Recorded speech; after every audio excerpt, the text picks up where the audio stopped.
kicking back on this summer breeze.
Welcome to Double K's Classroom.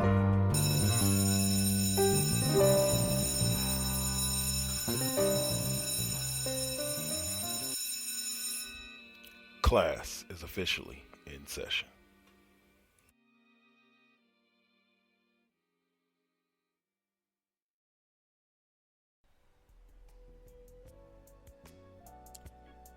The following Four Aces production is for mature audiences only.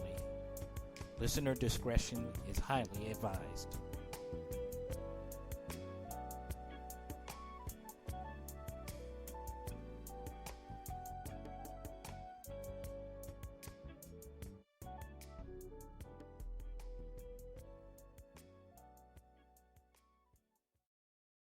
Hello and good afternoon, evening, wherever you may be, and welcome to this edition of Double K's Classroom, where I kind of talk sports from my point of view.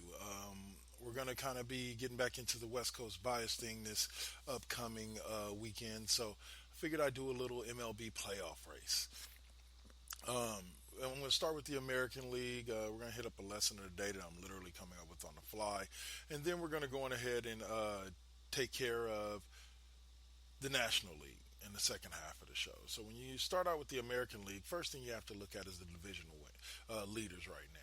Right now you have the Yankees, the Twins, and the Astros leading their respective divisions. The Yankees are a 92-win team, 9.5 games above the Rays right now. The Twins are an 87-win team, which they really came out of nowhere. A lot of people expected the Indians, who were just in the World Series a couple of years ago, to take this division, but needless to say, the Twins came out of nowhere and hit them where it's hard. They're up by 6.5 games over the Indians. In the West, the Astros have just been right up there with the Yankees, dominating the entire world of baseball with a 91-50 record. They're approximately 9 games ahead of the Oakland Athletics. Yay, go A's! Which, by the way, just went to a game yesterday. Check out the Double K's Classroom fan page for video. But the A's made a 7-run comeback, down 6-1 going into the bottom of the 7th, and ended up taking the lead 8-6 before the inning was over and won 10-6. Go bullpen, go Athletics, get that sweep. Let's roll. The Yankees look like pretty much each division winner looks like, with only about 25 to 30 games left in the season, like they're pretty much going to hold on to their league. I believe the Athletics maybe have 5 games left against Houston. They don't have enough to overtake the division. I believe the Indians and Twins only have about 6 to 8 games left. So the Indians have a chance to take over the division. It's just a matter of if the Twins they have to keep pace with the Twins wins, and when they come up on losses, hope that the Twins lose as well. But 6.5 games, I think, with about 8 games left to play between them, and then the Rays are pretty much done, like 9.5 games out. The Yankees rolling. I doubt they will be able to even beat the Yankees if they were if they had enough head-to-head games left. So, and the Red Sox are just sitting way out of it at 16 and a half games out. Those other teams that I mentioned all come into play when you start talking about the AL wild card. The wild card is something that just recently came up, and it's basically two teams get a one-game playoff to be able to decide who's going to go on to face the team with the best record, which at this point would be facing, if the playoffs were to start today, this wild card matchup would be facing the New York Yankees in the first round of the playoffs.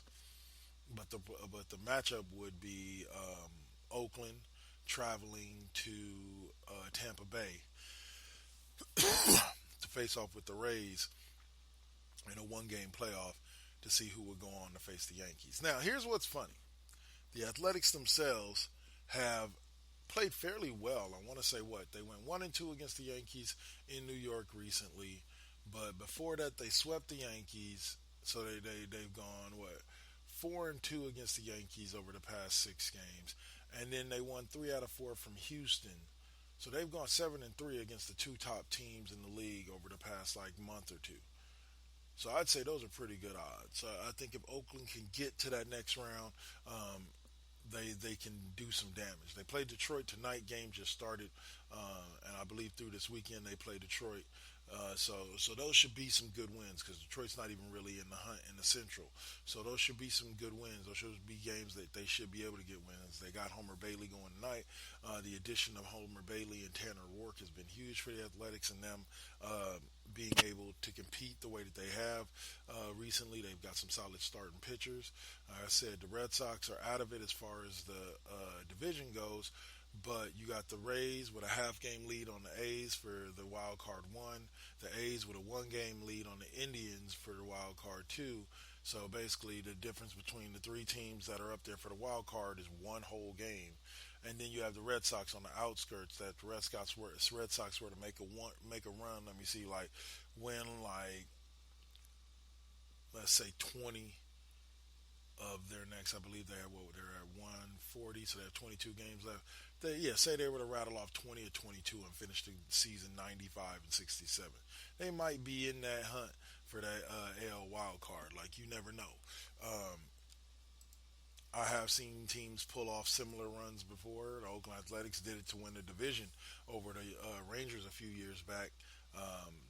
Those 3 years where Detroit became my most hated rival for the A's, even though they're not really a rival because they just kept knocking the A's out the playoffs. The A's would get into the playoffs with a really good team, Coco Crispin and them boys, and then Detroit would knock them off. So it was just frustrating. But this year, I think they got a team that could do some damage.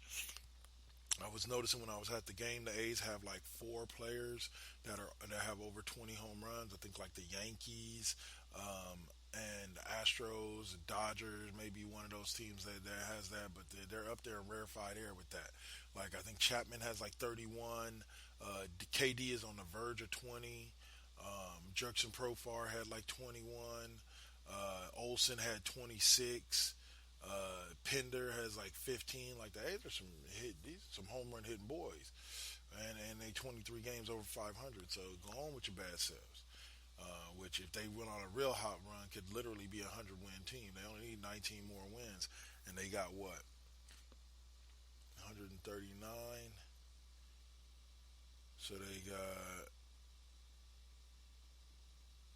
23 games left to play.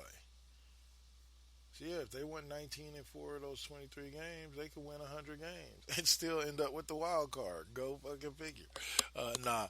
Yeah, because the Astros kept rolling, the Twins kept rolling, or the Astros and the Yankees kept rolling, and the A's are going to finish in second place. But it wouldn't be the first time that a team won 100 games and finished in second place. Forget who the other one. I believe it was Seattle. I believe they finished behind the Yankees. They won 100 games the same year the Yankees set the record. So I'll have to look that up and see about that. But yeah, so at this point, like I said, it looks like the division leaders are locked. The wild card is tight. I see it going that the A's are probably going to get in. They're probably going to get hot. I'd say out of the next 23, they should win at least 13 to 15 games. So 95, 96 win team. It's going to get in on the wild card. I can't say whether or not they're going to win the wild card. I hope it's in Oakland because if it's in Oakland, as an A's Access member, I say that one more time as an A's Access member.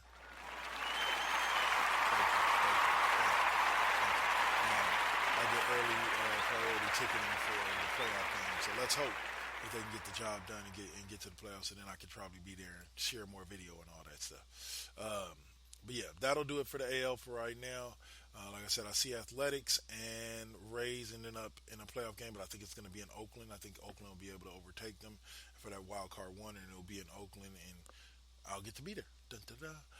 The Astros are going to lock up the West. The Twins are going to lock up the Central, unless they just have a major collapse, which I doubt they will. They've been playing well all season. The Yankees are going to run away with the East. And so we'll get probably Twins, Astros in the first round, Yankees, and whoever wins the wild card between the Rays and Athletics in the second round, or in the wild card. So that's my AL predictions. We'll take a commercial break. I'll come back with my lesson of the day, and then then we'll do the National League. You're listening to Double K's Classroom right here on the 486 Presents Radio Network, Spreaker.com, iHeartRadio, Spotify, anywhere you find your local podcasts. Peace. So, what's up? Steve Fingerstyles here, the host of the podcast, spelled DA, of course. Tune in each and every week to hear what pisses me off, what angers me, what I make fun of, and of course, my crazy rants. I also have incompetent co-hosts, cool guests, and a silent producer that sucks. So what more do you need from a podcast? You can listen on Apple Podcasts, Stitcher, TuneIn, SoundCloud, and the Pod Bros Network. Peace. Hey guys, this is Venice, and I've got a message from a friend of mine about my favorite podcast. It's your boy, Flavor Flav in full effect. Check this out, everybody. I want y'all to go check out TJ. What's good, everybody? TJ Johnson here for Voice from the Underground. I am the most handsome. Big Hass. And I'm smoking my cigar, of course. You know what I'm saying? The Dutch. You pick me up in an Uber and a PT Cruiser, I'm calling Lyft. Cause they be fighting the power, talking about social issues, politics, you know what I'm saying? And we're not even that good. Right, we're terrible. Terrible. Tangents all over the place. And not only that, but they be keeping it fun with the sports, music, comics, and movies too. Am I allowed to talk? I think, no, not right now. Shut up, colonizer! You know what I'm saying? He on Twitter at VFU Podcast. So you can find them. So check 1, 2. This is Flavor Flav. Yeah, boy. Okay, what Flav was trying to say is, check out Voice from the Underground on your favorite podcast network. Voice from the Underground. Tune in, folks. It's now time for Double K's Lesson of the Day. All right, so let's look at this. Really, right now, what I'm going to do, like I said, is off the cuff. I'm going to tell you I'm happy the football season started yesterday. We got Green Bay and Chicago locked in a defensive battle that finished 10-3 in Green Bay's favor.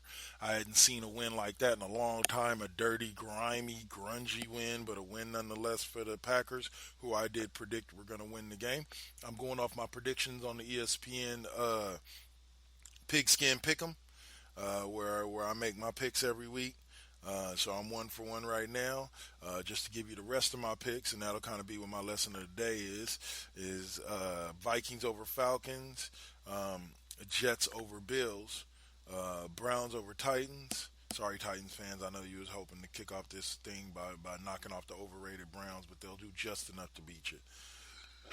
The Chiefs over the Jags, Rams over Panthers, barely.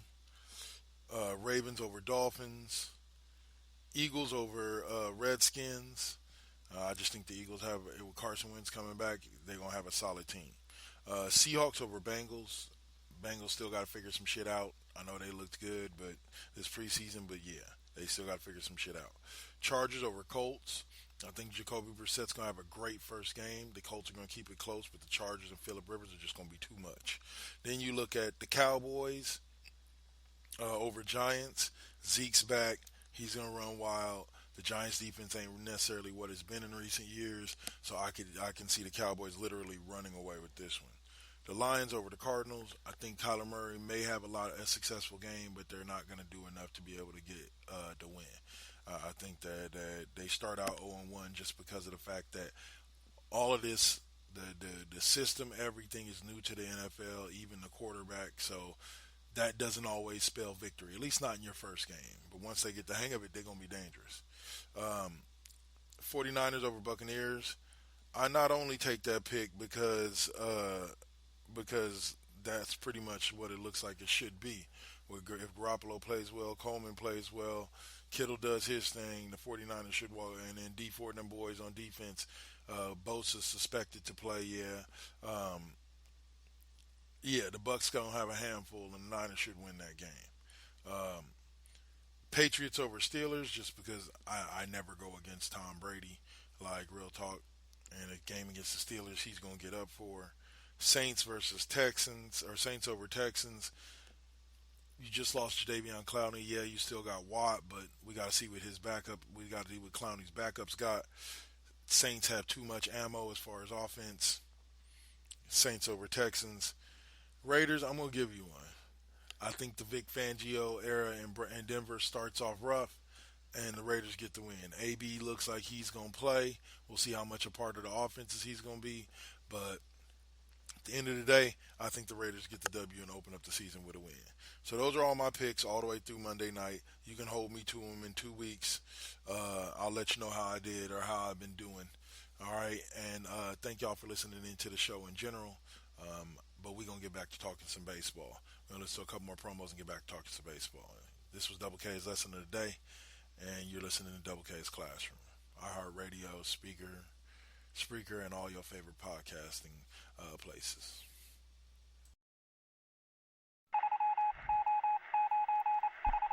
Tune in, folks. It's now time for Double K's Lesson of the Day. From the galactic depths of the comic book universe comes the ghosts of the stratosphere, ready to galvanize and energize your mind with the latest of comic book news and reviews. And why are you stopping me? Yes, that's much better.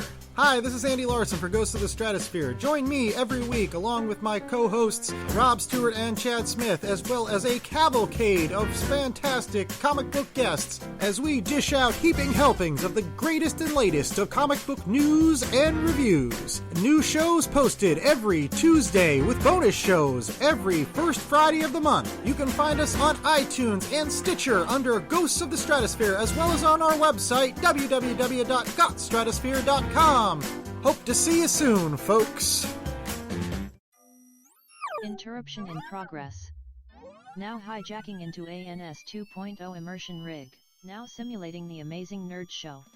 Featuring comics. And Batman's like, you're safe here and everything, but the Joker all of a sudden pulls out a gun and shoots himself. Movies. People fight with lightsabers. What the hell do you want? I mean, in every one of these movies, there's a lightsaber battle. Yeah, no problem. I'm gonna rewatch it a million times. Yeah. I'm just saying, give me something more. Wrestling. That would be awesome. Oh my god, just a monster. Fans would be like, holy, what the hell's going on? What happened to Jericho? Horror. It starts off like any other like home invasion type of story, and then it just goes crazy. And more. Hey, this is Christian. Hey, this is Damon. And we are the Amazing Nerd Show. Make sure to download us on all your favorite podcast platforms.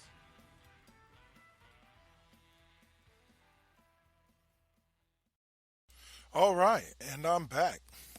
So yeah, there you go. Ghosts from the Stratosphere, Amazing Nerd Show, sandwiched in between the podcast and Voice from the Underground.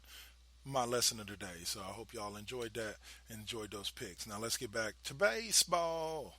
In the NL, you have your three division leaders, the Braves, the Cardinals, and the Dodgers. With the Dodgers really leading the entire league by about 5-6 games on their own. But the Braves are a team that kind of surprised everybody this year. Like I said, most people had the Nationals winning that division. And the Nationals are right there. They're only 8 games back. I don't know how many games they got to play against each other, but they're only 8 games back. So that's something that might flip, but I doubt it. The Braves are young. I believe Kuna Jr. plays for them, and they're young and they're hungry and they're ready to go get this. I ain't seen the Braves this good since the Maddox Schmaltz days. So let's see. The Cardinals up 2.5 games in the Central over the Cubs. That division ain't over yet.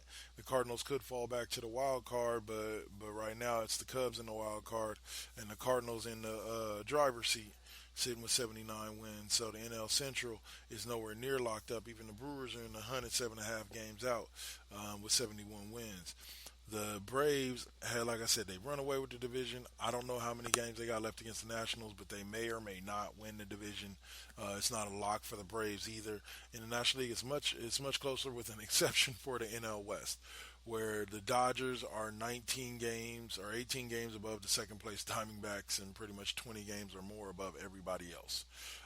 So the Dodgers are pretty much looking to get back to either the World Series or at least the championship game or championship series for the NL this season. And it looks like they're well on their way there. They got one of the strongest lineups in baseball, top to bottom, and they've got one of the strongest, especially since Kershaw came back, one of the strongest pitching rotations in all of baseball. And when pitching and hitting is all there, I don't say you're a lock to win anything, but you're going to go damn far. So, let's take a look at the wild card. What wild card? You have the Nationals leading the wild card by 2 games for the first spot over the Cubs, who sit in second place in the wild card 2 right now. So if the season ended today, the Cubs will have to go to Washington for a 1-game wild card playoff. After that, you got the Diamondbacks. You got 4 other teams within 5 games of that second wild card spot. You got the Diamondbacks at 3.5 games back with 73 wins. The Phillies with 72 wins, and they're 4 games back. The Brewers at 7 and Mets tied at 71 and 68 are both 5 games back. So all of those people are within the right or within striking range to be able to take over the Cubs and the Nationals for that for one of those wild card spots, or actually for the Cubs for that wild card spot. All they got to do is get hot and see the Cubs flounder a little bit and fall back, and especially somebody like the Diamondbacks can end up in that wild card 2 spot going to Washington. But it looks like Washington's got a pretty good hug on that top wild card spot, kind of like kind of unlike the Rays, who don't have. And it's funny because like in the American League, when you look at it, I was just telling you, like, most of the divisions look like they're pretty much settled, with the exception for the Central, which may be or maybe not. Whereas the wild card is closest, right? Whereas in the NL East, you got 3 division battles going on that are all, like, with the exception for the NL West, you got 2 division battles that are going on that are seriously tight. And in their wild card, the Nationals seem to be running away with it 2 games up. The Cubs are 3.5 up over the second place person instead of 1 game like the Indians and the Athletics. Wow, yeah, that's just baseball in the NL and AL, man. But I'll say this: as far as predictions, I think the Cubs do get overtaken. Sorry, Jay, I know you don't like to hear that. I think the Cubs do get overtaken, and it's either the Diamondback or Phillies that end up making it into the second wild card. I think the Nationals hold on to the first wild card, so that's setting up your wild card matchup of let's say Diamondbacks Nationals.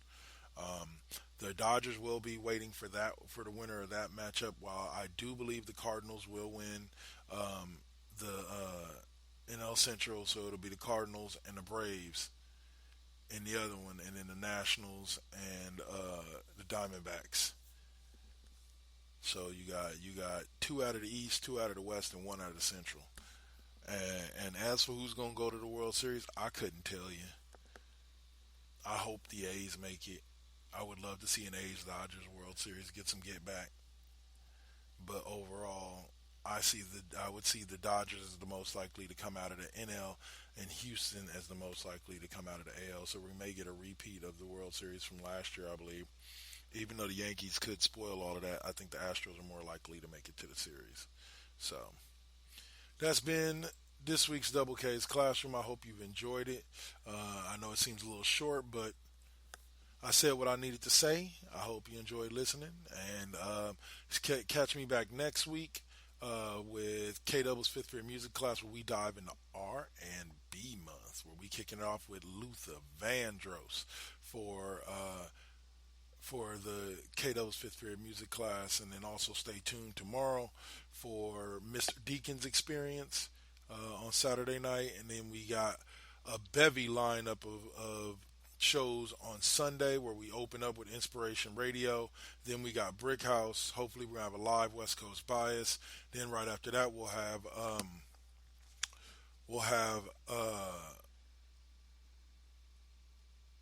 after West Coast Bias, we'll have the Cheap Pop Podcast, and then Lip Gloss and Mics, and then MVT Deuce.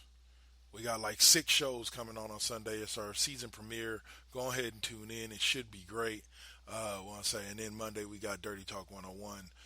Tuesday we got Kings and Queens of Porn. So yeah, keep in touch with us here at 4 Aces. We got a lot of big things coming. Saints got some big announcements. This has been Double K. You've been in my classroom, and now class is dismissed.